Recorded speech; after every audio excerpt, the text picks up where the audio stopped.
Chapter 10. The Grand Theatre in Paris shimmered under golden chandeliers, a breathtaking blend of old-world elegance and modern refinement. Every seat was filled with art patrons, critics, and admirers from across the world, waiting for the evening's most anticipated performance, the debut showcase of Naina Kapoor, the Indian prodigy who had taken the international dance world by storm. Backstage, Naina stood before the mirror in her dressing room, steadying her breath. The deep red and gold of her costume clung to her like a second skin, the intricate embroidery glinting under the soft glow of the vanity lights. She had performed on countless stages, but tonight felt different. Because tonight, for the first time, she felt incomplete. Her dream was unfolding exactly as she had envisioned it, and yet, there was an ache in her chest that no amount of applause could quiet.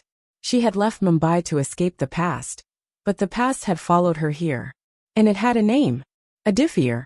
She had seen the headlines. Singhania Industries implements historic reform. CEO focuses on ethical business practices. The articles had detailed how he had created a trust in her father's name, how he had defied his own family to right the wrongs of the past. For weeks, she had tried to push away the feelings that surfaced every time she saw his name. But the truth was, no matter how far she had run, a part of her had stayed behind with him. A knock at the door pulled her from her thoughts. Mira peeked in, eyes wide with excitement. "Naina, you need to see the audience. Right now." "What? Why?" Mira just grabbed her hand and pulled her toward the side curtains. "Just look." Confused, Naina peered out past the stage lights, scanning the sea of faces. And then her world stopped. Aditya was sitting in the front row. Her breath hitched, her hands trembling at the sight of him. He was dressed in a sharp black suit, but for once, he didn't look like the ruthless businessman she had fought so hard to resist. He looked like a man who had traveled across the world for her. Her heartbeat thundered in her ears. What was he doing here? As if sensing her gaze, he looked up, and their eyes met. The noise of the theater faded, the world narrowing down to just them. His eyes held 1,000 unspoken words, a quiet plea that reached across the distance between them. Naina took a shaky breath. Not now. Focus on the performance. Forcing herself to turn away, she stepped back into the shadows. But even as the curtains drew open, her mind remained tangled with thoughts of Aditya. The music began, slow and haunting, filling the theater with a melody that spoke of longing and heartbreak. And then Naina danced. She told her story with every movement. The girl who had fought against the odds, who had loved and lost, who had walked away even when her heart begged her to stay. The audience was mesmerized, but Naina danced only for one person. With each step, each turn, she felt herself unravel, her emotions pouring into the performance. She wanted Aditya to see it, to understand.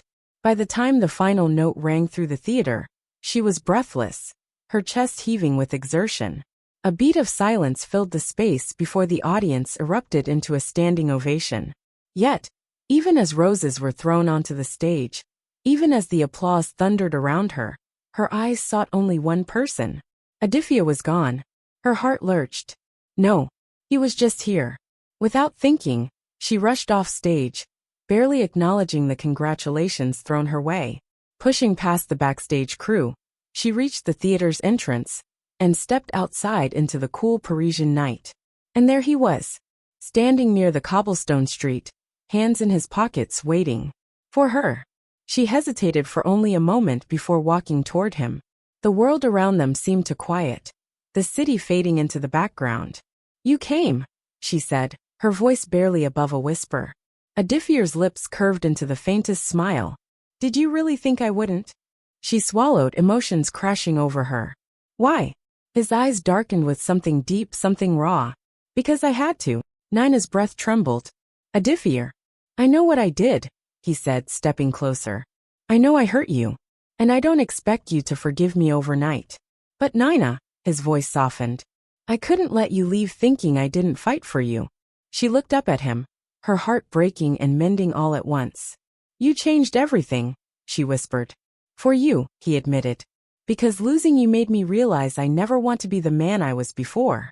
She exhaled, torn between the love she still felt for him and the future she had built for herself.